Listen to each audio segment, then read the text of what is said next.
Hello there, it's Chloe butting in before the episode really starts to tell you that I'm on the hunt for some great guests to interview for the show. If you own or work at a retailer who sells online and you have an interesting e-commerce angle you'd like to share with our listeners, then I would love for you to apply to be a guest on the show. Maybe you've just done a really cool marketing test, your product is groundbreaking, or you've nailed one of those tricky little omnichannel challenges. Well, we interview retailers from around the world who've done such things, retailers who have annual sales from just £50,000 up to many, many millions. Applying is super simple. Just go to ecommercemasterplan.com/guest, fill in the short form. There's only 5 questions. Most of them are about who you are. And then the difficult one, in inverted commas, is to tell me why you think you make a great guest, which hopefully shouldn't be too taxing. Go on, it won't take you very long. I'd love to chat to you if you think you're a candidate. And just head to ecommercemasterplan.com/guest and get your application in today. It's the e-commerce masterplan podcast, here to help you solve your marketing problems and grow your e-commerce business. Cutting through the hype to bring you inspiration and advice from the e-commerce sector and beyond. Here's your host, Chloe Thomas. Hello and welcome to our latest podcast. I'm Chloe and it is great to have you listening. In today's episode, we get into the world of UX, that's user experience, and look at how you can go about improving the user experience on your website to increase your sales. Now, without the sponsors, the podcast wouldn't be possible, so please do take a moment to check them out. This episode is brought to you by SendPro Online from Pitney Bowes. Save time and money no matter what you ship or mail with the SendPro Online software. Print shipping labels and stamps right from your desk and access discounted rates for as low as $4.99 per month. Try it free for 30 days and get a free £10 scale when you visit pb.com/masterplan. That's pb.com/masterplan. And now to introduce today's guest expert. Matt Isherwood is the author of Designing E-commerce Websites, 66 Guidelines, a UX design handbook for great online shops. Over the years, Matt's worked at the BBC on One Fine Stay and now specialises in working with growing startups. If this all sounds a little familiar, it's because back in 2017, we had Matt on the show, episode 111, to talk about the first edition of this book. Now in edition number 2, it's grown from 54 guidelines to 66, so it's going to be well worth getting your hands on edition number 2. Hello, Matt. Hi, Chloe. How are you doing? Yeah, very good, thank you. Thanks. It was great to be chatting to you again. And I've just given our listeners kind of like a little overview of why you're on the show today. But since we last caught up back in 2017, how have things changed in your e-commerce world? How have things been? So not hugely. I guess I'm continuing to do a similar thing that I was doing back then, which is UX design for a lot of growing startups and now a few bigger clients as well. And generally that means researching their existing website, understanding what real users are actually doing on there, and then making suggestions for redesigns, how we can improve it, generally fix problems and issues with it. I guess one of the major changes is everything is a lot more mobile. I guess this is a theme you see more and more, but it is just impressive looking at the analytics of a lot of these sites that I work with. Just, it's regularly hitting like 70% mobile traffic on a lot of these kind of sites. So everything really is mobile first. And then, on top of that, I've been working on, the second edition of my book. And what's led you to create edition number 2? Was it the fact that there were more things you needed to add in because of what you've seen and learned over the last couple of years? Yeah, that was definitely a factor. So I guess the thing with the first version of the book, so I've self-published it, and I saw the first version very much, being someone who's worked in the web for all my career, I very much saw it as kind of a beta release and something to put out there and learn from and see what worked and what didn't. And, I think in anyone who's written anything, which I know you have, you pretty much, as soon as you release something, you instantly see 100 ways you can improve it. So that's part of it. So that motivation to think, right, I can do a better job. I've learned more. I kind of end up almost rewriting everything as well, just trying to make these things as clear as possible, trying to illustrate the points as clear as possible. And then, adding more content. So I've learned a few more bits. Also adding further reading to everything. So one thing I just wanted to show that so with every guideline in the book, there's now a further reading link. So if you're really interested in that area, you can go off and learn more. I just wanted to show it as kind of all based on, not just me saying this, there is other things to back it up and more that you can get out of it. And so the book can start as a good starting point and a beginner's guide to understand how you design an e-commerce website, but also can be a jumping off point to really go deeper and learn a lot more if you want to. And I guess, like you said, you had the beta version, then you've improved it with this one. It's, from my experience of writing books, is I don't think as an author you're ever 100% happy with the book you publish. But if you were to try and be 100% happy with that book, it would never get published. So you have to stop at some point and go, actually, this should be out there. Nothing's wrong with it. I just need to get it out there so as it can actually help people, which was the whole point of writing the book in the first place. Yeah, exactly. And I guess the other thing, being someone, if you're involved in a subject area a lot more, you can get really particular about making sure everything's exactly right. And you realize actually it's still really valuable to people who are beginners and don't know anything about this. So you can get carried away in making sure everything's perfect. But yeah, I'd say, it's hard to be 100%. I'm definitely over 90% happy with this though. Oh yeah, I think you have to at least be 90% happy. Yeah, I'm well over that now. But I'm not planning on touching it for a while. I'm very happy with how it is to put out there. And I think it's a big improvement on the last one, but I think it should hold its own for a few years now. I'm sure it will. Well, look, one of the reasons you've rewritten it, you've created the second edition, is because things have changed. So what's new? A few things. Like I say, mobile coming into its own really, and going from just like a thing that even a few years ago people were talking about as a channel that people would, users are going to come on it, but they won't buy on that. They'll still buy on their desktop. Well, now they're buying on their mobiles as well, as much as anything. And so I've got in a few tips that are kind of related to that, some not so. An interesting one as well that's maybe less related to the mobile thing is the role of video in e-commerce. You see that as another sort of trend of people trying to put video and that extra value into their sites, but maybe getting it a bit wrong. So, for example, on landing pages, I've worked with some sites who, on their landing page or their home page, they're sort of sticking front and center a video a big video that's maybe quite long that explains a lot about the brand or a lot about the products are on offer, but it requires the user to click it. And of all the sort of sites I've done research on, so rarely do users ever click a longish video on a home page, because at that point they're just in the mode of, I just want to find out what you do. I just want to find out, are you the right site for me? I just want to get to the next step. It's very much an introductory experience.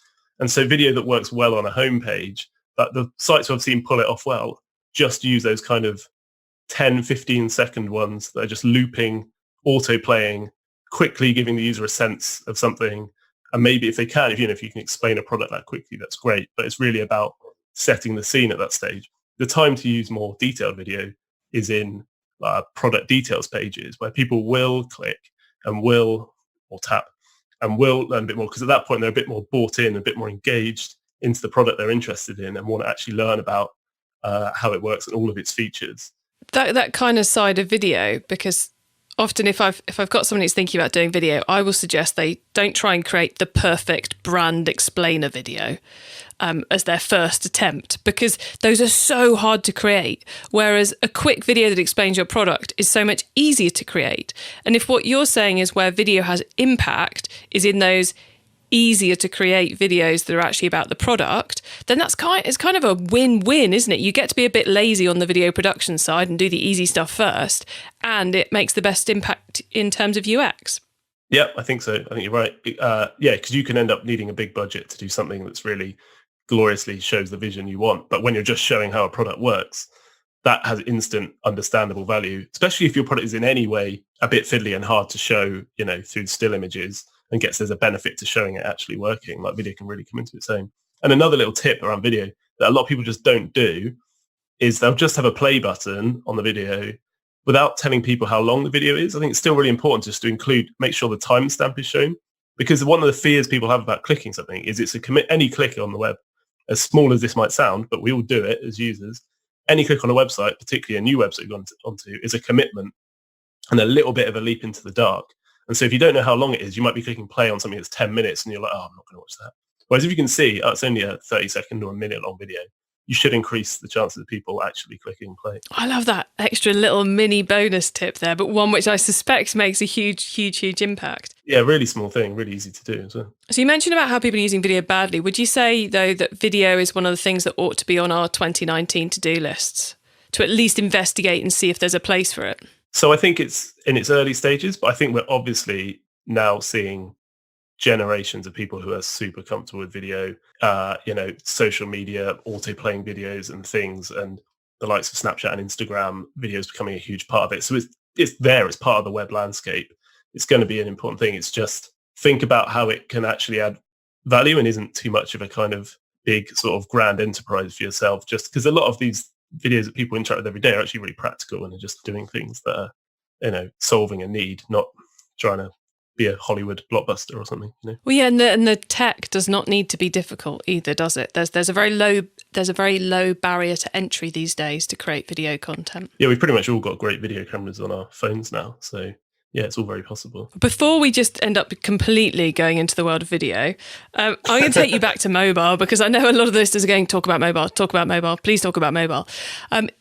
You mentioned the fact that now lots and lots of e-commerce sites are so heavily mobile traffic focused. Have we now reached the point where we should be expecting similar conversion rates on desktop and tablet, or is it still normal, in inverted commas, to expect the mobile conversion rate to be lower? It depends a bit on what you're selling. The more expensive the product you're selling and the more sort of fiddly, I think there'll always be that want to go and do it on desktop.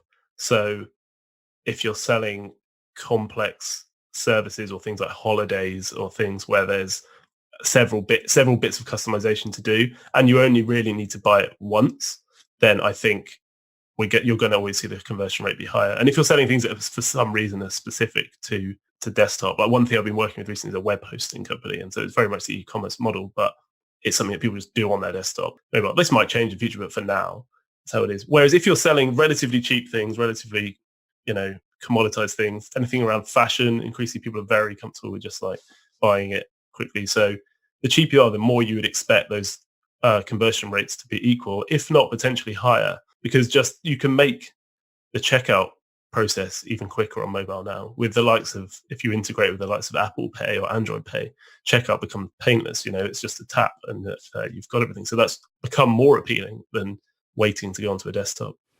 Gosh, I hadn't thought of it that way. I thought about the fact that Apple Pay and Android Pay and all the rest of them are making it easier, and they're like, finally, mobile payments is not a painful thing to do. But it hadn't occurred to me that they could make it so easy that the conversion rate would be higher than it is on desktop. I think we're going to see that. And I think for some very certain categories and certain sites, we're possibly already there. It's one of those things that's kind of, depends, but it's often at this stage of where we are right now, there's often room for improvement on mobile on most sites, I find. Another example of that is filtering. So I say the one other area where the desktop experience is still superior is when you're on a product listing page and sort of browsing through products. And the way that on a desktop, you've got that more space to be able to view products and often view the filters running down the left-hand side, say, and do that kind of proper comparison browsing, there, which is a bit of a struggle on mobile. And I think sites have been slow catching up with how to make mobile that bit easier to filter on. Often people miss the filters button. And if you're a site with hundreds or thousands of products, those filters are going to be really important to actually help people get to a manageable set of results that they can actually choose something from. So finding ways to put them in front of users a bit easier and not just have them as a button that can get scrolled past and missed is becoming really important as well. So for those who are listening out there who are desperate to improve their mobile user experience and thus their conversion rate, the key places to look would still remain the checkout process and how people filter or scroll or get through the product listings? Yeah, those are two of the big hitters, absolutely. And I was going to say, and is there any good argument not to put in Apple Pay, Android Pay, etc.? Yeah, I think less and less so. I think the challenge is actually going to be, if you're selling something where you need the user to then log in later, and maybe, so again, a classic thing that comes to mind a lot, I've worked in travel a bit, and so holidays and travel, and say you've got tickets or anything like that. In that case, the user may almost certainly is going to need to come back and log in. And so you might want to get them to create an account with you, and you might need that as a process that's a lot more important. So for those kind of sites, less so. But again, like fast sort of fashion or like commoditized things or like small items, cheaper items, like it makes total sense. Their address is already there. They don't have to enter that. Like the most painful thing really for users on mobile is filling in fields and filling out forms and entry. And that's where they make all the mistakes. So the more you can save that for them, I think one of the challenges is going to be how there's a potential growth in options now, and it's how you display all those options and how people can pay on your site without sort of filling it with a field of a ton of buttons in front of people and making sure you're picking the right ones. So the first port of call is often to look at your analytics and see if you've got a particular audience well represented in mobile that you should start with, whether you should start with Apple and Android Pay and see which ones work out best for you. Got yeah. Okay, cool. So have we covered the key points on mobile there? Because I know the listeners are interested in that subject, so I don't want to move on if there's still, a burning top tip we should be talking about. Yeah, I think so. I think one other is when you're on a product details page and you've got a product that has variations, so maybe size or color comes in various things. I think another thing you're seeing increasingly on sites that do this well is getting rid of drop-down menus and, sort of having to click on a drop-down menu or tap on a drop-down and then scroll through and find the right size or thing you want and, load it and then check it's in stock. Like increasingly, they're just being bought out as buttons, so shown straight on the page. So you can instantly see which sizes are in stock or which colors are in stock. And if not, they kind of grayed out. And that just makes all that, it's a lot easier for tap. It saves the number of taps that you've got to do to get it on mobile. It also benefits desktop because it's just that bit more visual. Plenty of sites are now doing this, moving to that world, seeing the likes of Nike have been doing that for a while, even with, a long list of shoe sizes. Burberry, Michael Kors, they're all good sites for doing this really nicely, making that product details page that bit more mobile friendly. So it's just quick to be able to tap the option. And like I say, see if something's in stock or not. Like you say, I always think that's actually a better experience 9 times out of 10 on desktop because you can just see at a glance. Because a lot of us, if the size 12's not around, we might go for the 14, or if the shoe size 7's not there, we might go for the 8. So, if you really want it, you may well go for the one that's going to pinch a bit or the one that's going to be a bit loose. So it enables customers to make those decisions. Yeah. And just remove, and again, where you remove taps and clicks, you're just making that process a bit easier and that bit smoother. Excellent. Okay. Having had a flick through the book, because I have a copy already. One of the reasons I can tell you probably need one is you talk about order confirmation pages, which I love the potential of an order confirmation page. So you're kind of preaching to the choir in terms of me, but many of our audience may well not be using their order confirmation pages as well as they could be. So do you want to tell us a bit about that, Matt? Yeah, so it's one of those areas that's obviously often last on the list, right, of things to think about when you want to improve your site. It doesn't directly seem to relate to conversions, but what it can do is a good, well-designed order confirmation page can save you on a lot of those kind of customer service questions and follow-ups and sort of, customer issues and complaints they might have. There's still a lot of sites out there that just present you when you bought with just like, thank you, done, you'll get an email. And then back to shopping or something, as if many people are actually ready to go back to shopping. They've just paid. The chances are it's the one action they probably aren't going to do. So thinking a lot more about what is the information that a user wants to see. Often it's like reassurance at this stage, just reassure people, show them their order again, confirm, here it is, here's what you ordered, here's the address we're sending it to. So people are not afraid that, everyone can have the odd moment where they think, oh, did I enter the right thing there? Did I get this 100% right? So it gives them a quick opportunity. If something is wrong, they could then get in touch with you straight away and they can potentially solve it before it goes through any of the process of actually getting shipped out. Also just including like the most regular FAQs. A lot of this designing this page will be around what do you know are the main customer complaints you're getting or the main questions you get from customers after.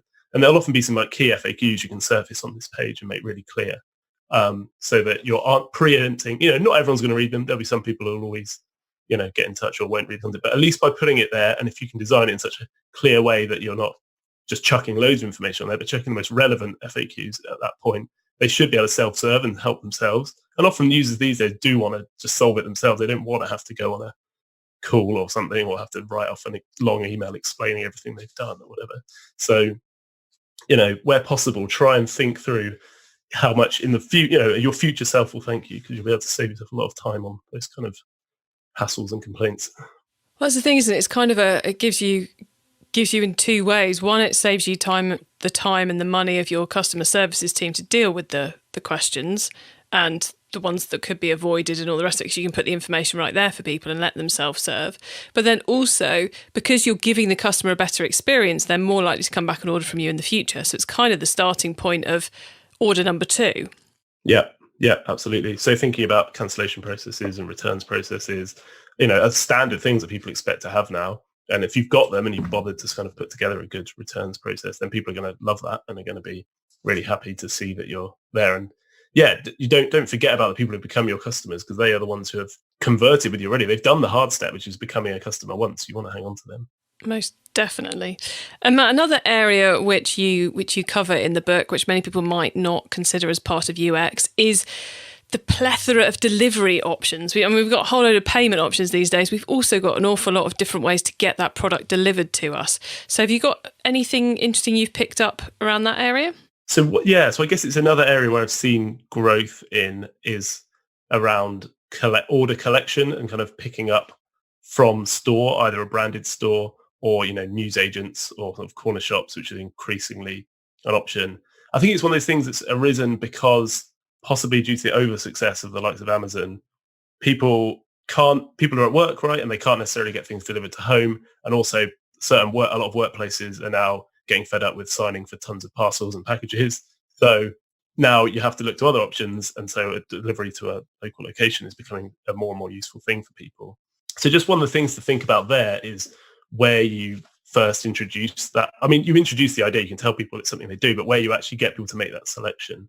And I would tend to recommend not worrying about it until the basket stage or the checkout stage. Because what can happen, there's a danger potentially in some sites who introduce this, and this is generally ones who have bricks and mortar stores and do it further up. They can start getting people to select it at the product page level, at the product details page. And what you can end up with then is accidentally some users putting one product to be delivered and then another product to be picked up, and end up with a complete messy sort of experience in their basket where they've click different things at different points, and you end up with multiple things going on.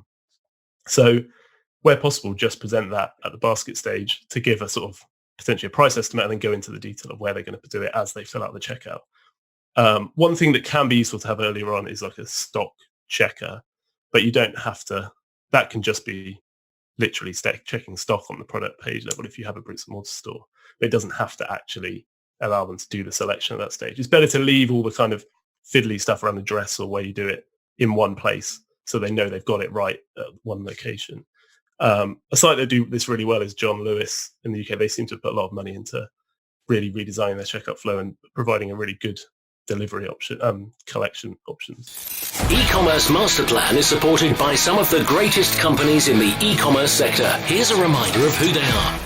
Don't waste any more time waiting in line to send mail and packages. With SendPro Online from Pitney Bowes, you can send packages and mail without leaving your office for as low as $4.99 per month. And because you're an e-commerce master plan listener, you'll receive a free 30-day trial to get started, plus a free £10 scale shipped right to your door to help you accurately weigh your packages. Save time and money no matter what you send with this new offer for SendPro Online. Starting at only $4.99 per month, you can print shipping labels and stamps from your own printer, easily compare rates using the online software, gain access to special USPS savings for letters and priority mail shipping, plus track all of your shipments and get email notifications when they have arrived. Go to pb.com/masterplan to access this special offer. Get a free 30-day trial and a free £10 scale to get started. That's pb.com/masterplan. Experience the better way to ship with a free trial of SendPro Online from Pitney Bowes. It's time for the top tips round. Okay, now after all those great top tips around the world of UX for our order confirmation pages, our baskets, our mobile activity, and of course those video tips right at the very beginning, it's time for us to now get in to the normal top tips, the top tips we do in every episode. So Matt, are you ready to do your top tips? Yeah, I think so. Marvellous. Okay, so the book top tip first up. If everyone listening to this podcast agreed to take Friday off and read a book to make their business better, which book would you recommend? So it's not directly e-commerce, but it's one that I think is really useful. I read it recently and it gave me tons of ideas. It's one called Made to Stick. It's by Chip and Dan Heath. And it basically takes you through how to build. A lot of it's around building brand messages that stick, and sort of a bit of a formula for how to kind of create things that people are actually going to notice, and stories and pictures that people are going to remember, how to kind of cut through and avoid kind of waffle and kind of come up with something that's actually going to be meaningful. It gave me a lot of inspiration.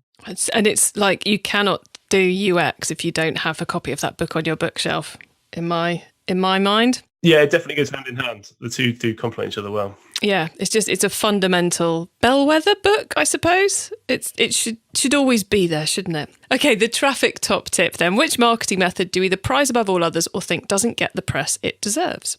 It's probably an obvious one, but one I think from my point of view is just the sort of benefits of creating content and SEO. So I don't have an e-commerce business myself, but I have my own business and I write content. And what I just do, I try and be disciplined every week, write a blog article and put something out there. And just, it's one of those things that takes time to build the benefit up. But over time, if you write a decent piece and you link to it, and even just interlinking your own site well, you start to see the SEO benefits of that. And you just, over time, I've slowly seen my kind of traffic build up. And it's kind of one of those things that will always give you benefits in the long run. Another excellent piece of advice. Okay, the tool top tip. Maybe a collaboration tool, a social media plugin, a phone app, or just a way of working. Is there a cool little tool you use that makes you and your team more efficient from day to day? So one tool that I guess I couldn't live without is one called Wunderlist. It's a fairly simple to-do app. And I just spend my life kind of on the desktop app and the mobile app between that. Like any time I think of something that he's doing, it just goes on there. And then it's just out of your mind and not to worry. And then I'm constantly, when I'm at work on my desktop, I'm kind of rejigging it, constantly like thinking about, trying to optimize my week, I guess. So it's been around a little while, but it does everything I need in a to-do list app. Nice. Then the growth top tip. If you met someone today who's focused on growing their e-commerce business from 100 orders per month to 1,000, what would be your number one tip for them? So I guess for this, I have to say something around UX design, as it's kind of the area I'm in. And I guess if you've still not done it before, one of the most amazing ways to see what people actually do on your website is to run a user test. There are plenty of pay-as-you-go user test tools out there. And just the ability to see people moving through your site and behaving as real people do and not behaving how you assumed they might gives you so much insight into how you actually need to think about how your message is coming across and how people are seeing your products. So some of the pay-as-you-go tools, there's one called User Feel, which isn't that cheap, but has quite a lot of options of customization on it. It's like $50 to $100 per test, depending on which platform, which device you're using. If you're really on a budget, there's one called userbob.com, which you can get 5 users doing a 5-minute test of your site for $25. And I've written a bit in the past about how to do good tests and write good test tasks, but they're just to start with, you don't have to worry about that. Just start with the simplest task, which is go and buy a product on my site and just watch people, how they get on trying to buy a product. Simple as that. Excellent. Matt, before we say goodbye, could you please let the listeners know where they can find you and your business on the web and social media, please? Yeah, so I'm Matt Ish. Mattish.com is my website, sorry, MATTISH.com. That's where you can find my website. And I'm, like I say, weekly publishing UX design articles, largely focused around e-commerce as well. On Twitter, I'm at ishmatt, so that's kind of a reverse of my URL. And also, if you want a copy of my book, you can get it on Amazon. All the sort of print, Kindle, audio stuff are on Amazon. However, if you want the full illustrated print version as a PDF, that's on my site at mattish.com. And if you use the code MASTERPLAN, you can get 30% off that as well. So that'll be available for, I don't know, about a week or so after this podcast comes out. I'll make that offer available. That's very generous of you. Thank you very much, Matt. And thank you once again for coming on and giving us such clarity into the world of UX and what we should be doing to improve our websites and our conversion rate. It's much appreciated. So thank you, Matt. No worries. It's been fun. So nice to catch up with Matt again there and to find out what he's up to and what he's learned over the last couple of years in the world of UX, which some great tips in there about how to improve your mobile conversion rates and around video. So I think video needs to be on that to-do list, needs to be something you're thinking about because it looks like there's it's going to become ever something that customers expect to find on your site. To get your hands on all the tips that Matt shared and the links to the book and details of related episodes, then head over to ecommercemasterplan.com/podcast. We are on a mission to spread this podcast to as many listeners as possible, because the more people we can help, the happier I get. So if you are enjoying the show and you're listening on Apple Podcasts or iTunes, then please do fill in a review on there for us, because that helps us get the show in front of ever more people. And if you're not on Apple or iTunes, then please do share the fact the show exists with your e-commerce friends, Twitter, Facebook, Instagram, over a coffee, whatever form it takes. Spreading the word is always good news to me. Have a great week and keep optimizing. Thank you for listening to the e-commerce master plan podcast. Find out more at ecommercemasterplan.com/podcast.